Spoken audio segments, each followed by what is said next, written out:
listening to Bearcat Insider with everybody's favorite assistant coach Travis Marsh, and I'm Chance Kirby. Now to the show. Hey everybody, welcome to Bearcat Insider. Sorry for the 2-week break.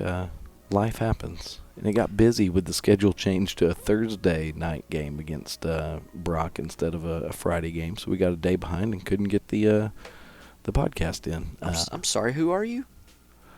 Well, I'm assistant coach Travis Marsh. And You're here, everybody's favorite assistant coach. No, that's what you say. I'm here with Chance Kirby, and this is Bearcat Insider. First off, let's rewind it back to Peaster. Yeah, and the reason we lost the cast is because not only did the varsity game move back, everything moved back. So you had junior high games on Wednesday. It just became a wild week it did. This time that we allow wasn't available. It's okay. But hey, we're in the playoffs, so we got a week that some didn't think we were going to have anyway. Absolutely.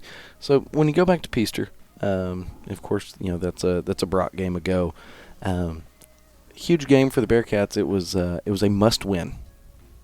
It was one of those things that when we let Boyd earn the victory there in Pilot Point, the Peaster game became a must-win because it was the only mathematical chance that we had to stay alive. And since you said the M word, let's get that out of the way. What was the math? How did that have to work? Not only did we have to win, what did we have to do? The checkbox number 1 was win. Yes. Checkbox number 2 was maximize the points up to 15. Okay. And it wasn't going to be necessary, so to speak. It kind of didn't matter very much. But it really, really, really helped. Because it was the tiebreaker. The plus-minus between the three-way tie, Boyd, Peaster, us. If we win by 15, it makes Peaster a negative 15, which if they beat Boyd, which they eventually do, it doesn't matter how much they beat Boyd by. We would always have the head-to-head tie. So we were minus 8 coming out of the Boyd, or minus, I don't remember 7. The Boyd score. Minus 7 coming out of Boyd. So if we go plus 15 over Peaster, which we did, that makes us a plus 8, which means that Peaster is now a negative 15. So if Peaster were to beat Boyd by 15 points, that zeroes them out, but we're still a plus 7 because we're finished playing games. And so that was the important part is... so not just win, but ideally win by big. Enough to put it out of... to account for our minus 7 to Boyd. Yeah. And so, it came down to, the Brock game. Obviously, we know how it ended, and we'll skirt over that. And I'm not trying to skirt over Brock, but the Brock game. Hold on. Leave me to bog down. Well, you're going too fast. Well, I'm just trying to give everybody the macro. You lived it. No one wants the macro. They wouldn't listen to this if they wanted the macro. It's true. Why was there not discussion of moving the Peaster game like the Brock game got moved? See, now you're skipping ahead by a week, so you can do it and I can't. No, why was there no discussion? The weather was actually worse. I agree. It just didn't work out.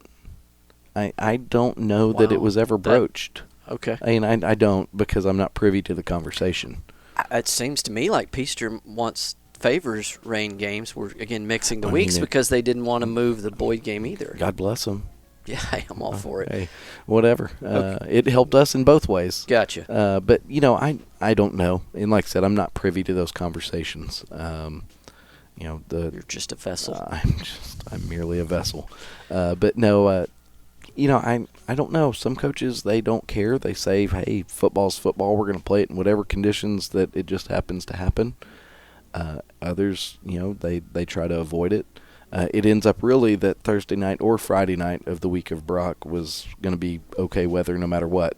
With a turf field, it was okay weather. Well, I hate that, and the reason is, yes, the football team still gets to play in the weather, but there's other factors. Here goes liberal Chance for a second. There are other things surrounding a football game that don't get the opportunity to do their thing, which was the cheerleaders, and the band didn't get to participate. And the spectators. I mean, Yeah. overall, our crowd, the 40 or 50 that happened to show up to Peaster, man, I really appreciate those, and I think that goes from every coach and every player. It was nice to be able to look up and see that we had people who braved the weather to come out there and watch the Bearcats. It's unfortunate that due to the conditions that the cheerleaders and the band were unable to travel.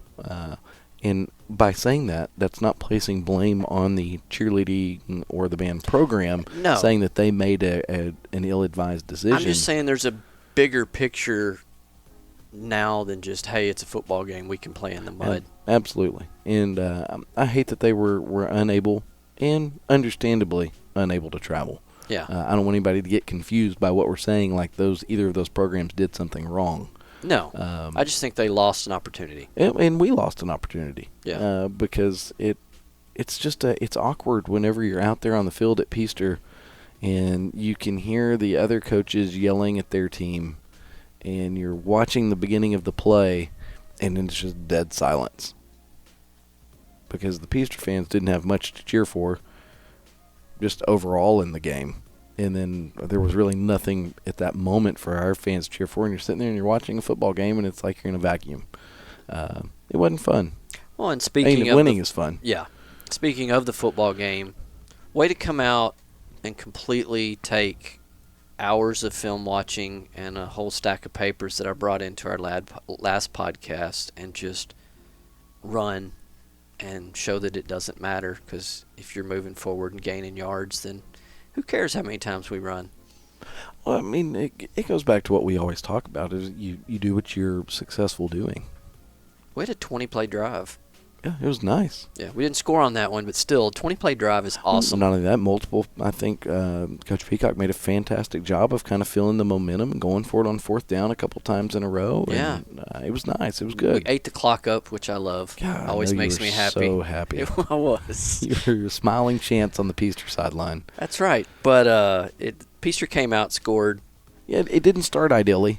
No, scored a touchdown, and then we blocked their extra point, which at the end of the first half seemed big at the time. Yeah. Especially since you need to win and pick up points while you can. Every point matters. Plus or minus, every point matters. So yeah. Taking that 1 point off the board is good. But I felt like it was we went through a stretch there where everybody decided to fumble. Yeah. I think it was 4 possessions in a row that it ended in a fumble. Yeah, we just all stayed right around the same 40, 50-yard line and just mark. fumbled the ball back to each other. Yeah. Kel Martin, he had the big fumble recovery where he attempted to pitch the ball to Crew Chandler. That is not something that we endorse, by the way, as football coaches. We don't want to play hot potato. No, and especially whenever I asked Kel his rationale, and he said, well, Crew was yelling at me to toss it to him. And I said, if Crew is coming up with this suggestion, don't do it. It's a bad person to follow. Yeah. But no, all things considered, it worked out well. The weather was not ideal for a grass field, but it wasn't terrible. No, their field was in a lot better condition than I was anticipating, to be honest with you. No, and I don't have the stats in front of me, and neither do you. But we were able to move the ball effectively on the ground. I think Gage, this is going off memory, Gage had 97 yards rushing, Okay. I believe.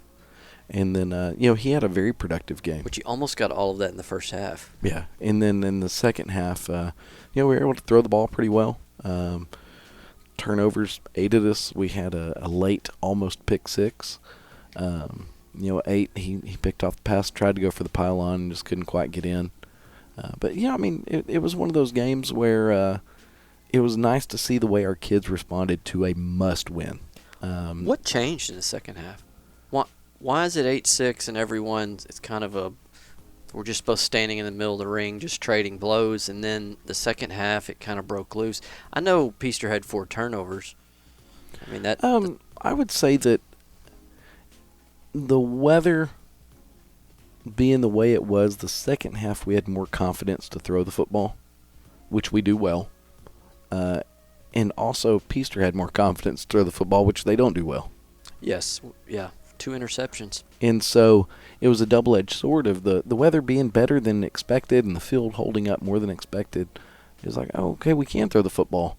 And so our passing attack combined, or the effectiveness of our passing attack combined with the inefficiency of their passing attack, it was kind of the perfect storm to put up a lot of points. So yeah, it was good. It was good. Wyatt, he was able to have a pocket to throw from. He wasn't under as much duress as he was in the next game that we're going to talk about. And we produced. So was there any discussion of that?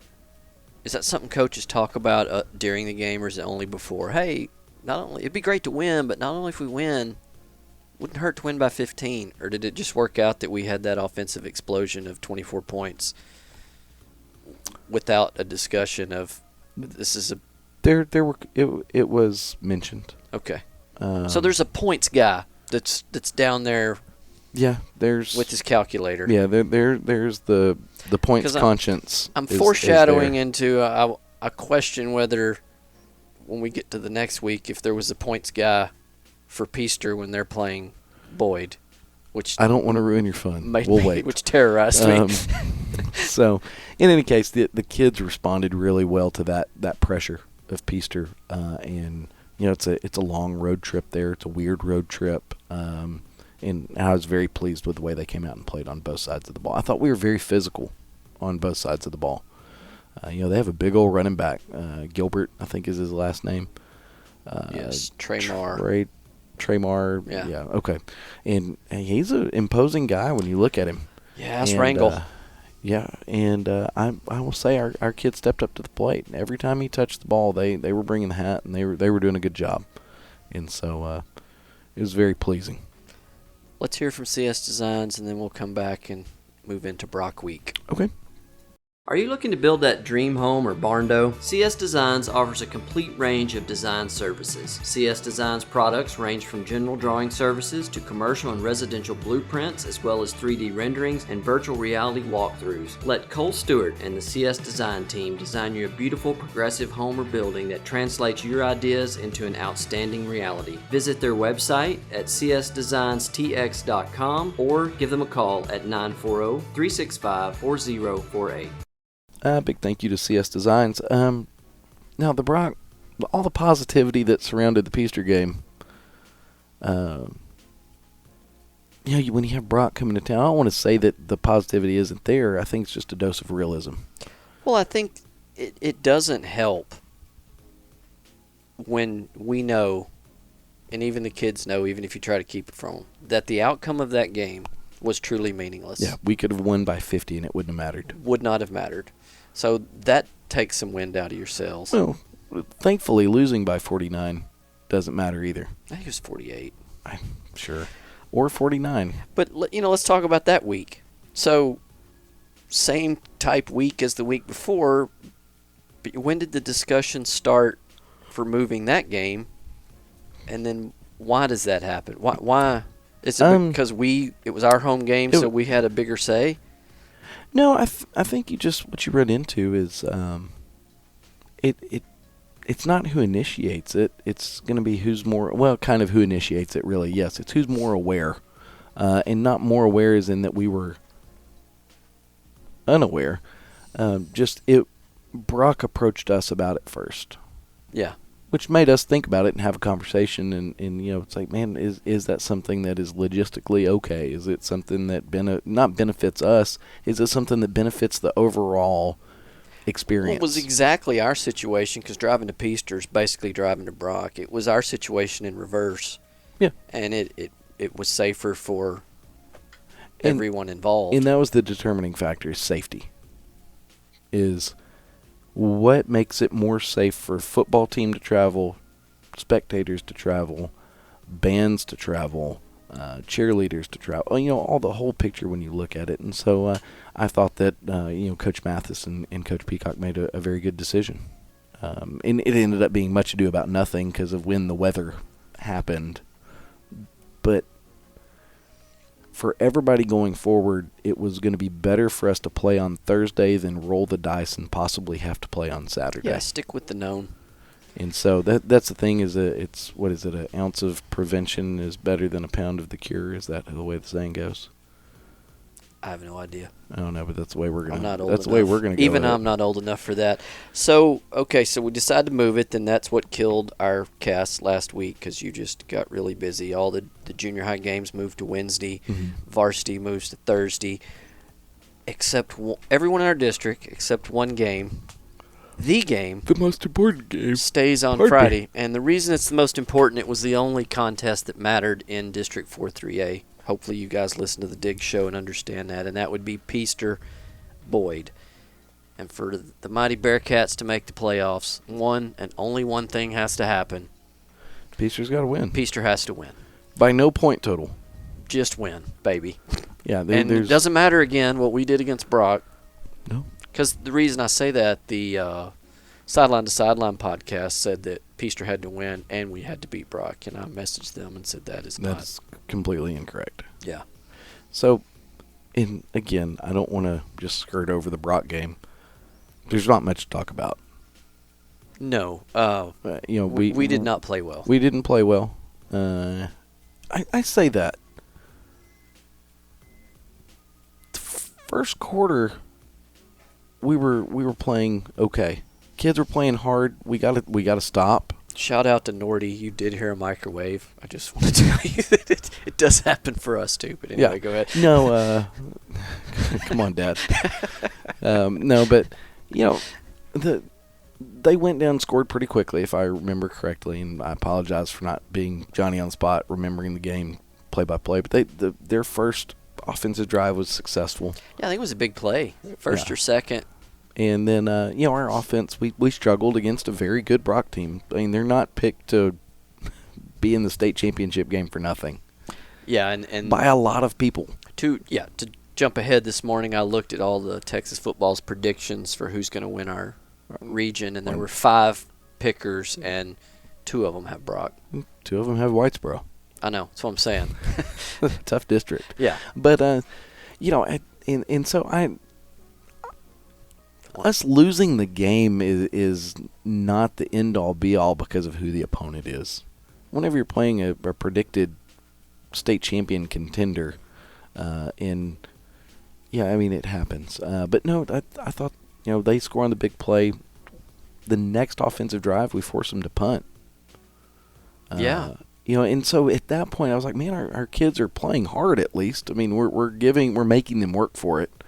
And then I think when you start looking at the game, fatigue sets in. It's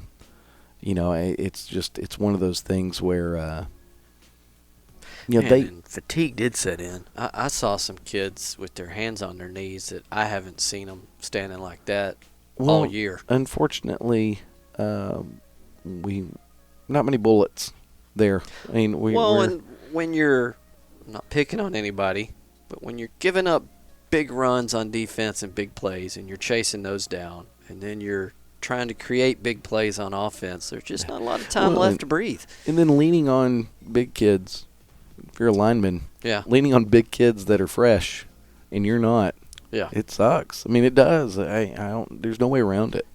But it is what it is, and I'll say our kids have embraced it. There's not much complaining. Nobody complains about playing time, that's for sure. No, that's one thing y'all have eliminated. Yeah. But, like I said, of course, I think everybody wishes that we would have beat Brock or had a better showing. But I only want to beat them the second time. I never get worried. Just like I say about Whitesboro. Who cares if you lost to Brock the first time? If you're going to play them again, it's the second time. Get them the second time. No, I agree. But, the big story of the week was the Peaster Boyd game, which started off rough. Actually, Peaster did not field the opening kickoff. That was turned over to Boyd, and it's a roller coaster when you're sitting there listening to it because you know that your fate hangs in the balance. And so for every big play that Boyd has, you're sitting there and it's like, oh my gosh, come on, Peaster. And then Peaster does good. And you're like, oh, yes. Yes, can we just stop them now, Peaster? Just can we play defense? Just get a stop, and then Boyd would score, and it'd be like, oh, my gosh, what are you doing? And so, you get down to the point where, and this is all building into the conversation that's going to happen about that game, You get to the point where Boyd has the ball with 3 minutes to go, and they're going to go and take the lead or whatever it is, and they drive all the way down the field and they don't take the lead. And then Peaster gets the ball back, and I'm sitting there, and I've already done the math. I'm sitting there doing the math, and poor Crystal's having to listen to me agonize over this other game that I'm not involved in directly. And I'm saying, okay, Boyd has one timeout. There's minute 24 on the clock. All they have to do is kneel it, and then they're going to call their timeout, and then they can still run the clock out. We're good. Somebody didn't give Peaster the memo that they're done. Like, there's nothing that they can do to possibly get themselves into the playoffs. It doesn't matter how many points they score. Correct. They are done. And there they are, throwing the ball. With 12 seconds left, Peaster's throwing the ball to the end zone. Yes. I'm sitting there yelling at my phone, what I'm listening it on, saying, Boyd is going to pick this off and return it for a touchdown and put us out of the playoffs. I was on the phone with Coach Fanning from Jim Ned. Yeah. And we were both listening to the radio, and both of us are saying, what are they doing? Even their announcers, which I love Peaster's backwoods announcers. I don't know where they found those guys. I felt like they were sitting in a deer blind watching the game. Maybe they were. But I do want to say one quote they said. They said when Boyd was trying to run out the clock, they said that Boyd's offense was running slower than crippled, constipated turtles. Yes, that's impressive. Yeah. But so I think somebody had misinformed Peaster of their playoff chances. Well, what did they okay, let's say they score a touchdown there and get the 2-point conversion. So they go plus 15, plus 16 at that point? Yes. I think that's it. No, I mean, I think if they thought, hypothetically, and I'm trying to put my mind into what they're thinking, that they thought our tiebreaker was 17, and that if they beat Boyd by 16. But we scored 24 on them, so we would still be. No, but I think that they thought the cap was I think they thought they could get one more. But it wouldn't matter because we capped them, so all they could do is get back to zero. They didn't know. I have never been more nervous about taking a knee in my life. I know, and then I was flipping out when they threw the pass. Yeah. And then Boyd got the ball back. Yeah, Boyd gets the ball back with 5 seconds left and then runs the old lateral all the way down the field. All over everywhere play. And I'm just holding my head like, no, please. Yeah. So, needless to say, it didn't happen. But, boy, it was tense. Yeah, that's the most invested I've ever been in a game that I'm not coaching. Which I thought it would be funny and sad for us, but what if Peaster hated us so much, which fortunately they don't. That they got there and they looked at Boyd and they're like, you know that we won this game and we own this game, but we're going to snap the ball and then just pitch it to you and let you run it all the way back for a touchdown to keep Pilot One out of the playoffs. And Boyd would have loved that. Oh, my gosh. But I don't know how Boyd didn't win that game just out of hatred for us. I mean, not only just to get themselves in the playoffs, but just out of spite for Pilot Point. It's because I think they hate everybody. Like, they had an awkward personal foul when they should have been punching it in down there to win. I don't know. But anyway, this isn't the Boyd post game. No. Yellow Jacket Insider. Okay, so it was a weird 24 hours, and I kind of want to dwell on that just a second as you look at your watch and give me the look. I'm sorry. Work happens. Yeah, I understand. Thursday night, the number 8, who's the only one I really talked to that, he felt like, and as looking at most of the kids and coaches, I think everyone felt like it was over. Because it was out of our hands. The emotion all hits everybody, and it's like, man, this far-out thing has to happen. The team that we beat by 24 has to beat the team that beat us by 7. It's just not going to happen. I had zero confidence in Peaster. Which, that's what I think makes this opportunity so great. Because do you know how rare it is that any of us get a do-over?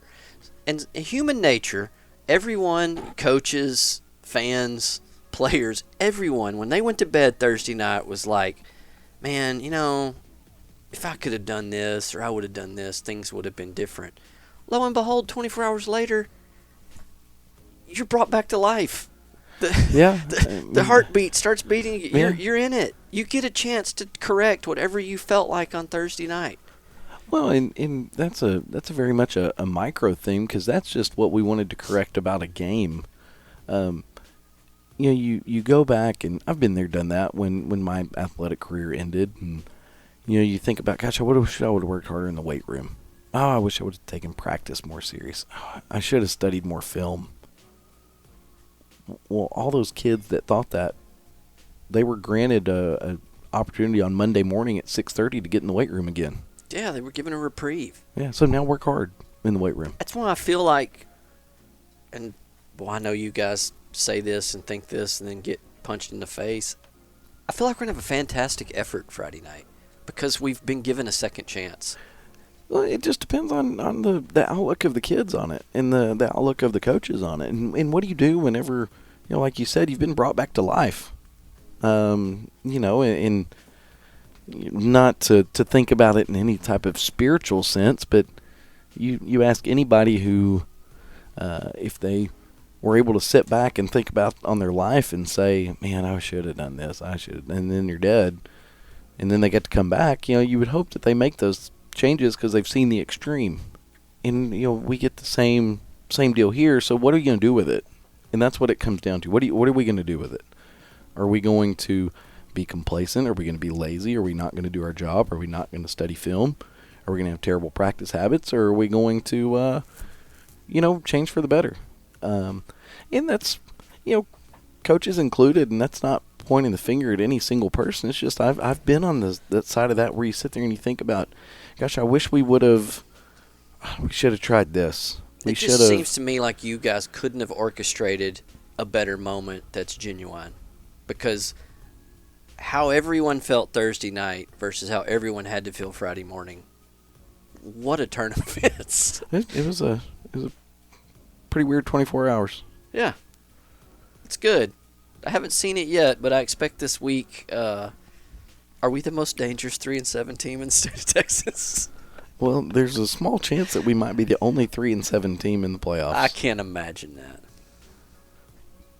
I can't imagine. But I was told by the Greg Pelzel of Whitesboro that what a dubious distinction. That the Borough once was 3-7 and went 3 rounds deep. I'd believe it. Beat Winsboro and I can't remember who else, but yeah. Yeah. I mean, we're in the dance. Yeah, you got to have an invite before you can do anything. Well, the bracket does not have records.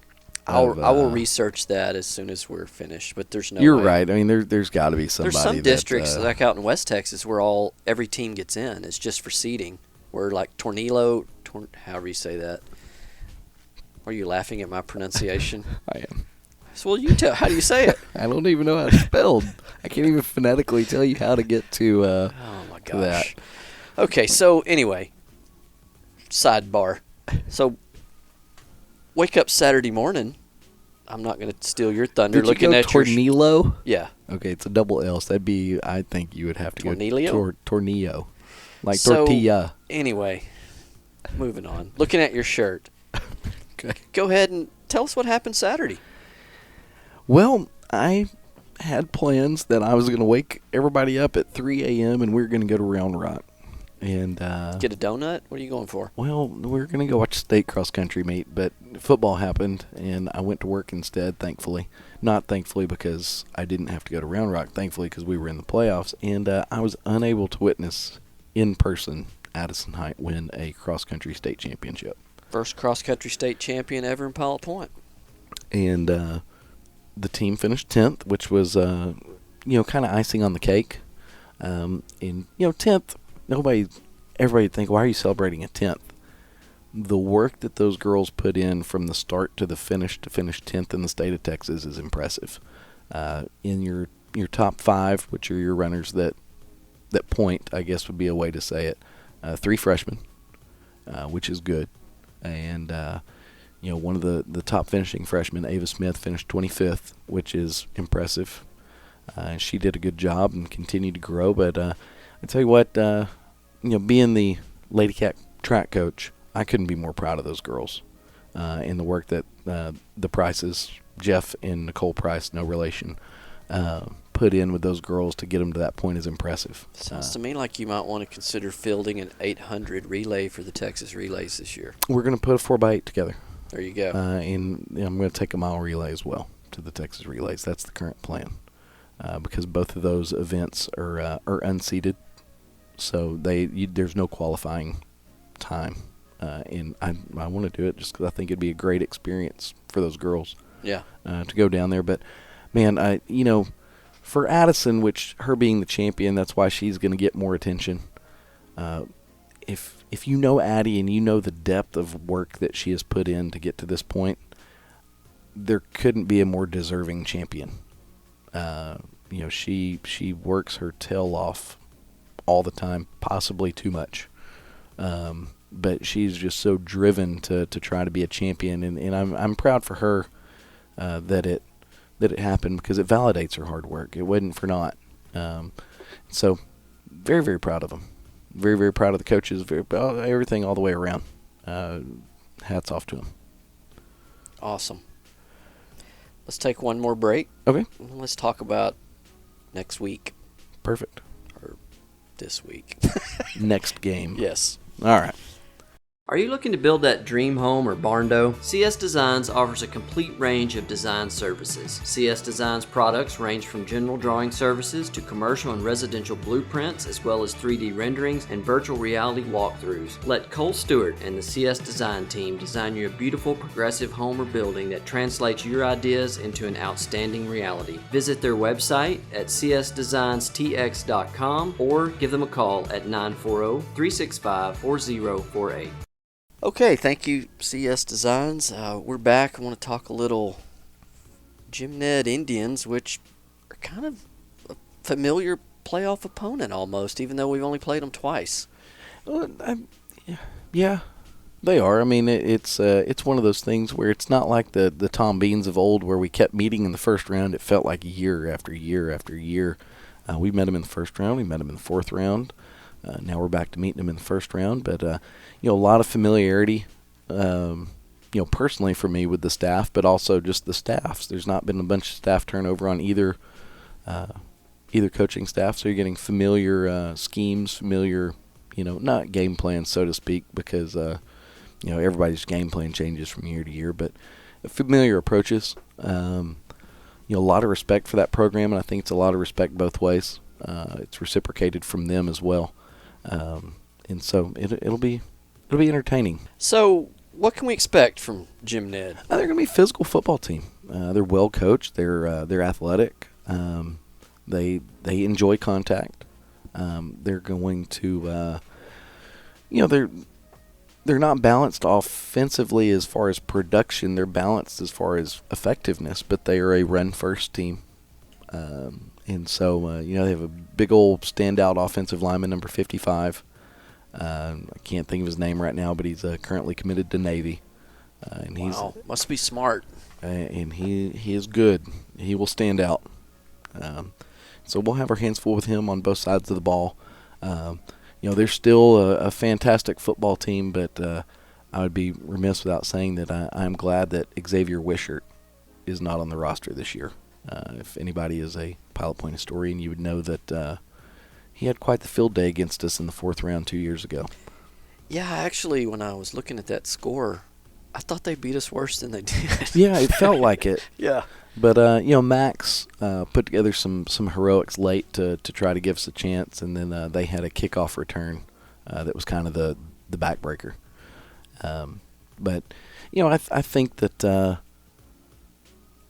I think what everybody's going to see is that I think it's not a plus matchup for us, but I think we match up in a way that gives us an opportunity. And that I don't want to in any way have that misconstrued as anything negative towards Jim Ned, because it's certainly not. No, I think the prognosticators are all going to pick Ned, though. I haven't seen it yet.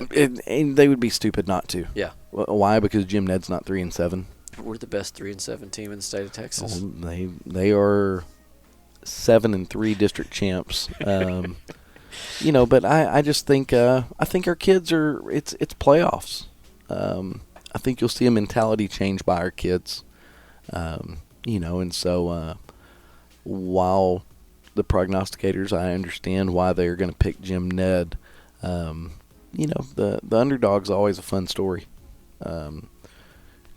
Rocky has made a really good living off being the underdog. Rudy, Cool story. the Olympic hockey team, Lake Placid. 1980. Yeah, 80. 80? I think it was 80. I think it was. That wasn't even the championship. That was the semis. Yeah, it was the semis, but it's still a great story. I know, but I'm just saying that's how all that. But it can be done.